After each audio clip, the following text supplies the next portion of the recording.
जय हिंद दोस्तों, मैं रमाकांत जायसवाल स्वागत करता हूं आप सबका study with Rama YouTube channel पर। उम्मीद है दोस्तों कि आप सब स्वस्थ होंगे और बहुत ही बेहतरीन तरीके से अपनी पढ़ाई कर रहे होंगे और आप सबका न्यू ईयर सेलिब्रेशन भी बहुत अच्छे तरीके से हुआ होगा।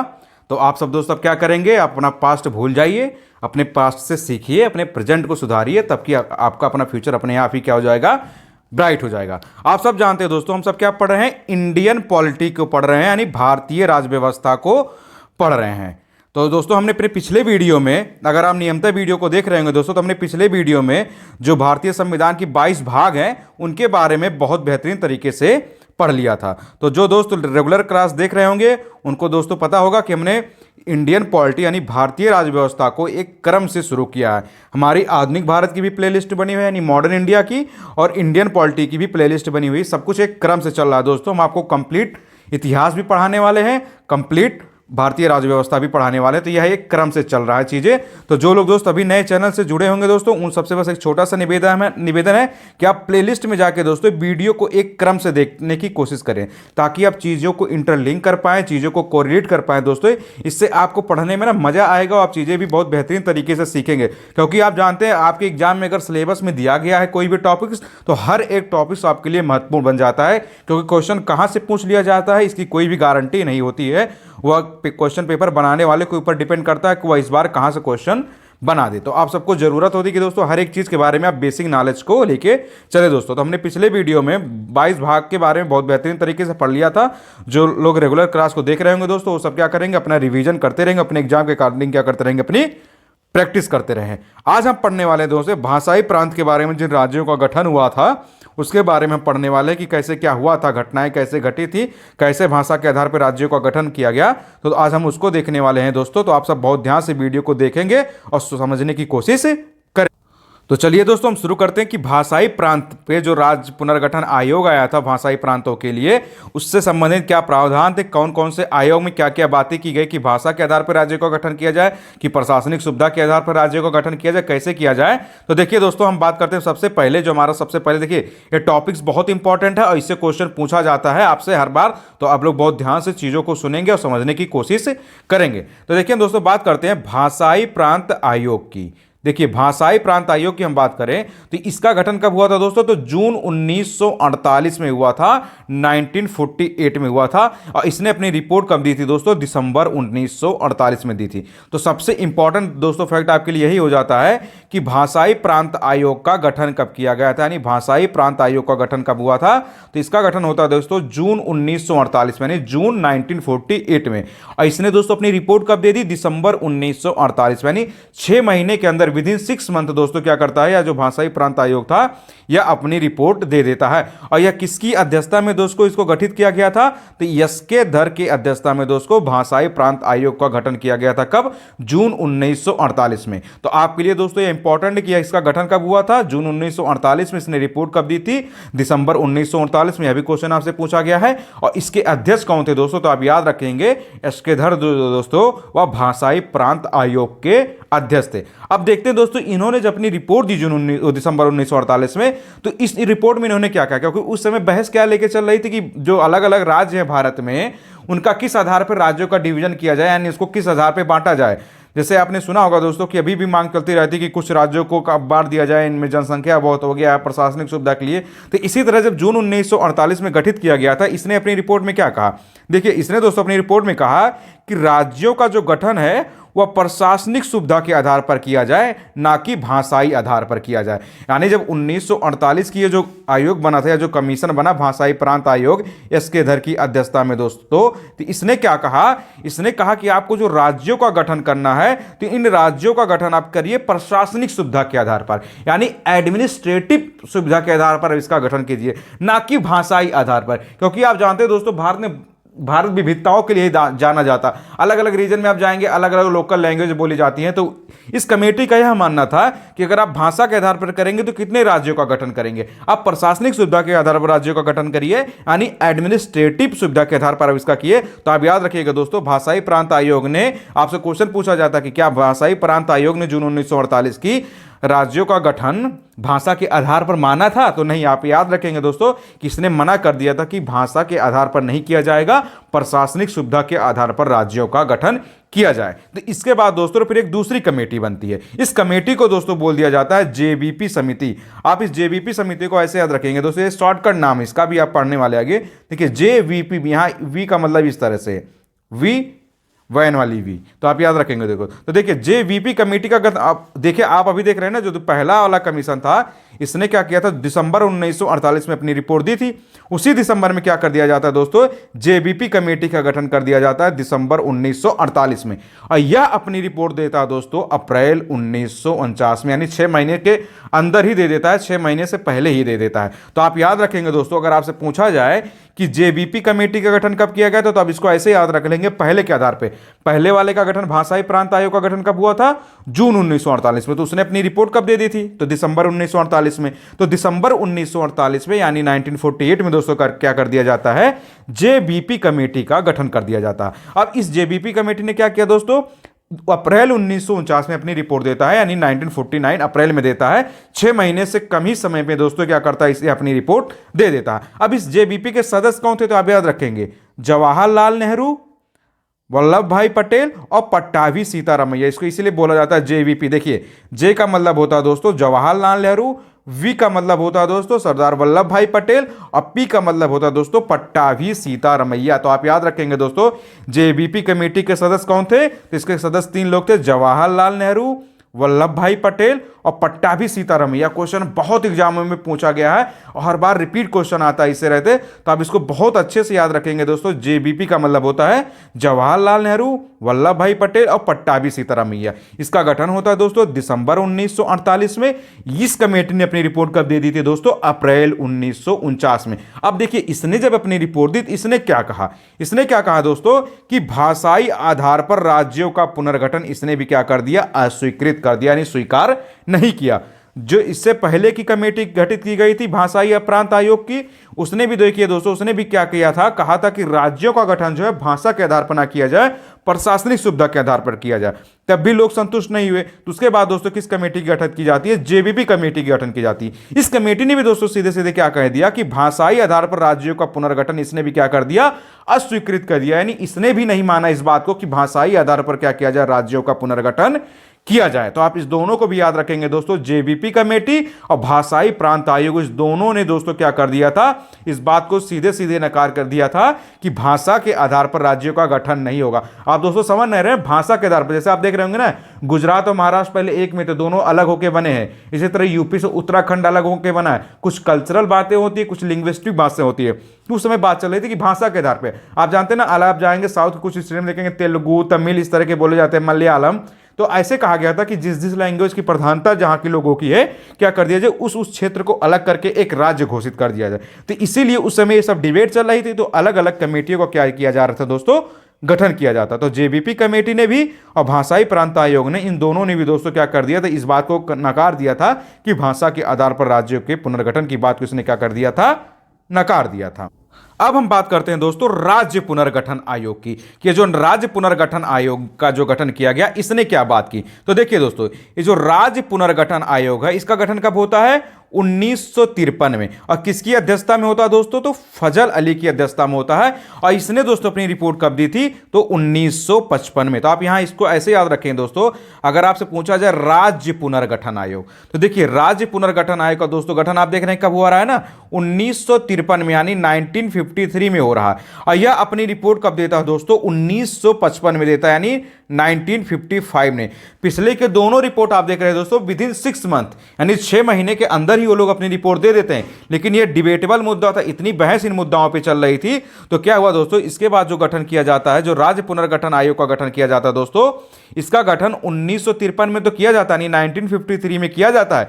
लेकिन आप देख रहे हैं दोस्तों, इसने अपनी रिपोर्ट कब दी थी, इसने अपनी रिपोर्ट दी दोस्तों 1955 में, यानी 1959 में। यानी इसमें इसने क्या किया, लगभग दोस्तों 1.5 से 2 साल का समय लिया। अब इस राज्य पुनर्गठन आयोग की अगर हम बात किया जाए कि इसके अध्यक्ष कौन थे, तो इसके अध्यक्ष थे दोस्तों फजल अली। और इसमें और पूछा जाता है दोस्तों इसके सदस्य कौन थे, तो आप दो नाम आप और याद रखेंगे। देखिए एक थे के.एम. पडिक्कर, एक थे एच.एन. कुंजरू। तो ये तीनों के ही तीनों नाम याद रखना है दोस्तों, बहुत ही इंपॉर्टेंट नाम है। एग्जाम में बार बार क्वेश्चन पूछा जाता है कि जो राज्य पुनर्गठन आयोग का गठन किया गया था 1953 में, इस राज्य पुनर्गठन आयोग के अध्यक्ष कौन थे, तो अध्यक्ष में आप याद रखेंगे दोस्तों फजल अली। यानी इस राज्य पुनर्गठन आयोग के अध्यक्ष कौन थे, फजल अली। लेकिन इसके दो सदस्य थे, पूछा जाता है इसके दो सदस्य कौन थे, तो इसके दो सदस्यों में देखिए आप एक नाम याद रखेंगे दोस्तों के.एम. पडिक्कर और एक नाम आप याद रखेंगे दोस्तों एच.एन. कुंजरू। तो फजल अली अध्यक्ष थे, के.एम. पडिक्कर इसके सदस्य थे और एच.एन. कुंजरू इसके सदस्य थे। 1953 में राज्य पुनर्गठन आयोग का दोस्तों गठन किया जाता है और यह अपनी रिपोर्ट कब करता है, 1955 में देता। अब इसकी अनुशंसा बहुत इंपॉर्टेंट है दोस्तों, ये तो आपको बिल्कुल नहीं भूलना है। इसने क्या किया दोस्तों, इसने कहा कि भाषाई आधार पर राज्यों के पुनर्गठन की इसने क्या कर दी, अनुशंसा कर दी। यानी यह जो राज्य पुनर्गठन आयोग गठित किया जाता है दोस्तों, यह इस बात को मान लेता है कि क्या किया जाए, राज्यों का गठन भाषा के आधार पर किया जाए। तो यह बहुत इंपॉर्टेंट क्वेश्चन बन जाता है दोस्तों। आपने अभी देखा कि ऊपर के जितने दो आयोग जो थे, उन दोनों आयोग ने क्या किया था दोस्तों, जो भाषाई प्रांत आयोग था जिसका गठन 1948 में हुआ था, इसने इस बात को खारिज कर दिया था कि भाषा के आधार पर राज्यों का गठन किया जाए। इसी तरह दोस्तों जो जेबीपी कमेटी बनी थी, यानी जवाहरलाल नेहरू, वल्लभ भाई पटेल और पट्टाभी सीतारामैया वाली जो कमेटी बनी थी, इसने भी दोस्तों क्या कर दिया था, भाषा के आधार पर राज्यों के पुनर्गठन की बात को अस्वीकार कर दिया था, यानी खारिज कर दिया था। लेकिन आप देख रहे हैं ना, जब राज्य पुनर्गठन आयोग का गठन होता है 1953 में फजल अली की अध्यक्षता में, के.एम. पडिक्कर और एच.एन. कुंजरू जिसमें सदस्य दोस्तों, इसने क्या किया, इसने कहा कि भाषा के आधार पर राज्यों के पुनर्गठन की बात इसने स्वीकार कर दी। इसने अनुशंसा की कि भाषा के आधार पर क्या किया जाए दोस्तों, राज्यों का पुनर्गठन किया जाए। तो यह बहुत इंपॉर्टेंट है कि किस कमेटी ने यह कहा कि भाषा के आधार पर राज्यों का पुनर्गठन किया जाए, तो यह था राज्य पुनर्गठन आयोग। आप इसको भूलेंगे नहीं। तो आप इन तीनों कमेटियों के बारे में बहुत अच्छे से याद रखेंगे कि किसने भाषा के आधार पर गठन की बात की थी, किसने प्रशासनिक सुविधा के आधार पर गठन की बात की थी। आप सब जानते हैं दोस्तों कि हमारा जो इंडियन पॉलिटी का जो लेक्चर है, यह सभी एग्जाम के लिए महत्वपूर्ण है, फॉर ऑल एग्जाम। आप किसी भी कॉम्पिटेटिव एग्जाम की तैयारी कर रहे हो, किसी भी प्रतियोगी परीक्षा की तैयारी कर रहे हैं दोस्तों, वह हर एक एग्जाम के लिए महत्वपूर्ण है। चाहे आप रेलवे की तैयारी कर रहे हो, या आप बैंकिंग की कर रहे हो, या आप एसएससी का कर रहे हो, या आप वनडे के किसी भी एग्जाम की प्रिपरेशन कर रहे हो दोस्तों, उन सभी एग्जाम के लिए बहुत ही लाभदायक है। आप सीधे से जानते हैं दोस्तों, अगर आप यूपी पीसीएस की प्रिपरेशन कर रहे हो या समीक्षा अधिकारी, सहायक समीक्षा अधिकारी कर रहे हैं, आप बैक ईयर क्वेश्चन पेपर देखेंगे दोस्तों, तो आप इंडियन पॉलिटी से बहुत बड़ी मात्रा में क्वेश्चन पूछा जाता है और इसी तरह के क्वेश्चन पूछे जाते हैं। फैक्चुअल डाटा ज्यादा होते हैं, कॉन्सेप्चुअल डाटा दोस्तों बहुत कम होता है। चाहे आप टीचिंग की तैयारी कर रहे हो या सीटेट या केबीएस की तैयारी कर रहे हो, तो हर एक एग्जाम के लिए बहुत ही महत्वपूर्ण है। तो आप सब दोस्तों बहुत ध्यान से वीडियो को देखते रहें और चीजों को साथ ही साथ क्या करते हैं, नोट डाउन करते रहें। अपने एग्जाम के अकॉर्डिंग क्या करें, आप मार्केट से बुक लाते रहें और चीजों को पढ़ते रहें, प्रैक्टिस करते रहें, रिविजन करते रहें, तो आप सब जरूर एक ना एक दिन सफल होंगे। अब दोस्तों आपने इसको याद रखना है कि भाषा के आधार पर किस किस कमेटी ने कौन कौन सी बात की थी। अब हम बात करने वाले दोस्तों भाषा के आधार पर जिस राज्य का सबसे पहले गठन हुआ था उसके बारे में अब हम देखने वाले हैं कि भाषा के आधार पर किस राज्य का सबसे पहले गठन किया गया था। तो सबसे पहले दोस्तों हम इसको इरेज कर देते हैं ताकि आपको देखने में थोड़ा आसानी रहे, थोड़ा सुविधाजनक रहे। तो देखिए हम बात करते हैं दोस्तों आंध्र प्रदेश राज्य की। आप याद रखेंगे दोस्तों, आंध्र प्रदेश राज्य की अगर हम बात करें दोस्तों, तो आप इसको बहुत अच्छे से याद रखेंगे कि भाषा के आधार पर गठित देश का पहला राज्य था। तो अगर आपसे क्वेश्चन पूछा जाए, अपने आप में बहुत इंपॉर्टेंट क्वेश्चन बन जाता है कि भाषा के आधार पर गठित होने वाला देश का पहला राज्य कौन था, तो भाषा के आधार पर गठित होने वाला देश का पहला राज्य कौन था, आंध्र प्रदेश था। और इसकी बात कहां की गई थी, राज्य पुनर्गठन आयोग जो गठित किया गया था 1953 में, 1955 में इसने अपनी रिपोर्ट दी थी, उसी के आधार पर दोस्तों क्या किया गया था, इस बात को माना गया था। तो आप याद रखेंगे, अगर आपसे पूछा जाए भाषा के आधार पर गठित होने वाला देश का पहला राज्य कौन है, तो भाषा के आधार पर गठित होने वाला देश का पहला राज्य कौन था दोस्तों, वह था आंध्र प्रदेश। और इसका गठन कब हुआ था दोस्तों, इसका गठन हुआ था 1953 में, यानी 1 अक्टूबर 1953 को। यानी ये जो राज्य पुनर्गठन आयोग ने अपनी रिपोर्ट कब दी थी, 1955 में। इससे पहले ही दोस्तों क्या हो जाता है, भाषा के आधार पर आंध्र प्रदेश का गठन कर दिया जाता है। अब आप पूछेंगे कि सर ऐसा क्यों हुआ, अभी इससे पहले जो 2 कमीशन बने थे, भाषाई प्रांत आयोग और जेबीपी कमेटी, उन्होंने तो सीधे सीधे मना कर दिया था कि भाषा के आधार पर राज्यों का गठन नहीं किया जाएगा। तो फिर इस आयोग की रिपोर्ट आने से पहले ही कैसे आंध्र प्रदेश राज्य का गठन हो जाता है भाषा के आधार पर? तो देखिए उस समय क्या होता है दोस्तों, एक व्यक्ति थे, बहुत महत्वपूर्ण व्यक्ति, आप याद रखेंगे उनका नाम पोट्टी श्री रामुलु, इनका नाम याद रखेंगे दोस्तों। ये क्या कहते हैं, ये भूख हड़ताल पर बैठ गए थे। ये अपनी मांग को लेकर क्या किए थे, ये यही मांग कर रहे थे सबसे पहले कि भाषा के आधार पर राज्य का गठन किया जाए। तो यह भूख हड़ताल पे बैठे थे। लगभग 26 दिनों की भूख हड़ताल के बाद दोस्तों इनकी क्या मौत हो जाती है। आप देख रहे हैं ना, सॉरी दोस्तों 26 नहीं 56 दिन यानी 56 डेज, लगभग 2 महीने यानी 2 मंथ तक यह दोस्तों क्या रहते थे कि भूख हड़ताल पे बैठ गए थे। 2 महीनों तक इन्होंने कुछ नहीं खाया। तो आप समझते हैं ना, 2 महीने भूख हड़ताल का मतलब बहुत बड़ी बात होती है। आप एक दिन खाना ना पाए ना तो आप छटपटाने लग जाते हैं, इधर उधर से आपका दिमाग सब ब्लैंक हो जाता है, आपको कुछ नहीं सूझता है। ये क्या थे दोस्तों, जो पोट्टी श्री रामुलु जो थे, ये लगभग 56 दिनों की भूख हड़ताल पे बैठे। तो आप याद रखेंगे कितने डेज, 56 डेज। यह भी क्वेश्चन आपसे पूछा गया है कि 56 दिनों की क्या थे दोस्तों भूख हड़ताल में बैठने के बाद क्या हो जाती है, इनकी मृत्यु हो जाती है, यानी इनकी डेथ हो जाती है। उसी के बाद क्या होता है दोस्तों, बहुत बड़े पैमाने पर हंगामा शुरू हो जाता है, क्योंकि ये इसी के लिए भूख हड़ताल ही कर रहे थे कि भाषाओं के आधार पर राज्यों का गठन किया जाए। तो उस समय क्या होता है दोस्तों, बहुत बड़े पैमाने पे विरोध हो जाता है। और आप जान रहे हैं कि हमारा देश 1947 में भी आजाद हुआ था, आजाद हुए 6-7 साल हुए थे। तो मुद्दा बहुत ज्यादा ना देश में फैल जाए, बहुत ज्यादा हड़ताल ना होने लगे, बहुत जगह ऐसे ना हुड़दंग ना होने लगे, दंगे फसाद ना होने लगे। तो इसीलिए क्या कर दिया जाता है दोस्तों, 1 अक्टूबर 1953 को 1953 में 1 अक्टूबर को क्या कर दिया जाता है दोस्तों, आंध्र प्रदेश राज्य का गठन कर दिया जाता है भाषा के आधार पर। तो इसलिए आप याद रखेंगे दोस्तों, भाषा के आधार पर गठित होने वाला पहला राज्य कौन बन जाता है इस आधार पर? तो इस आधार पर दोस्तों भाषा के आधार पर गठित होने वाला पहला राज्य बन जाता है आंध्र प्रदेश। और आंध्र प्रदेश के बारे में आप जानते हैं दोस्तों कि क्या होता है, 2 जून 2014 को तेलंगाना इससे क्या हो जाता है, अलग हो जाता है। यानी पहले तेलंगाना क्या था, आंध्र प्रदेश के अंतर्गत ही आता था। लेकिन आप याद रखेंगे दोस्तों 2014 में यानी 2014 में 2 जून को 2 जून को क्या हो जाता है दोस्तों, तेलंगाना जो था वह आंध्र प्रदेश से अलग होकर क्या हो जाता है, एक स्वतंत्र राज्य बन जाता है। तो आप इस फैक्ट को याद रखेंगे दोस्तों, आंध्र प्रदेश के बारे में भी और तेलंगाना के बारे में।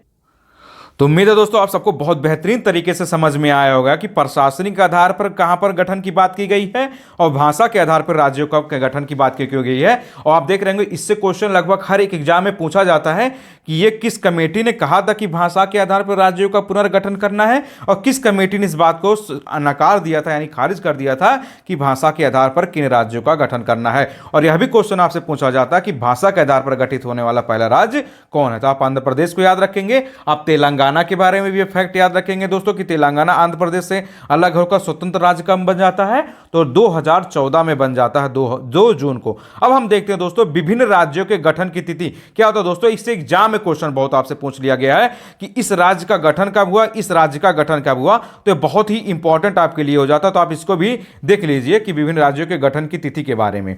तो देखिए सबसे पहले हम बात करते हैं दोस्तों आंध्र प्रदेश की। अभी आपने पढ़ा है आंध्र प्रदेश का गठन कब होता है, 1953 में होता है 1 अक्टूबर को। तो आप दोस्तों इसको भूलेंगे नहीं, आंध्र प्रदेश का गठन कब होता है, इसका गठन होता है 1953 में यानी 1953 में होता है दोस्तों। और कब होता है, 1 अक्टूबर को होता है। इसके बाद हम बात करते हैं दोस्तों गुजरात की। तो देखिए गुजरात का गठन कब होता है दोस्तों, इसका गठन होता है 1960 में। पहले गुजरात और महाराष्ट्र एक में ही थे, लेकिन बाद में क्या हो जाता है दोस्तों, अलग हो जाते हैं। तो गुजरात का गठन कब होता है दोस्तों, 1960 यानी 1960 में होता है और 1 मई को होता है। तो आप इसको भी याद रखेंगे। अब हम बात करते हैं दोस्तों कि नागालैंड का गठन कब किया जाता है, यह आपके लिए बहुत ही इंपॉर्टेंट है। तो देखिए नागालैंड का गठन दोस्तों किया जाता है 1963 में 1 दिसंबर को।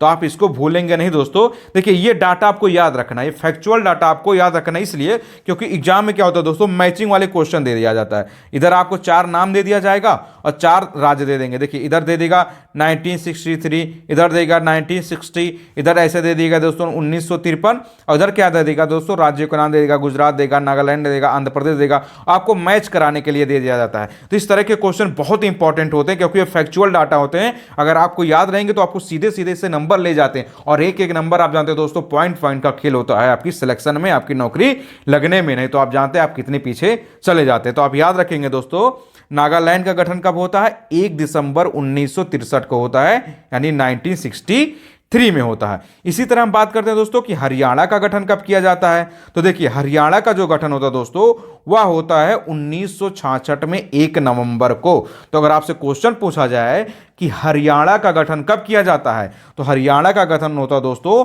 1966 यानी 1966 में 1 नवंबर को।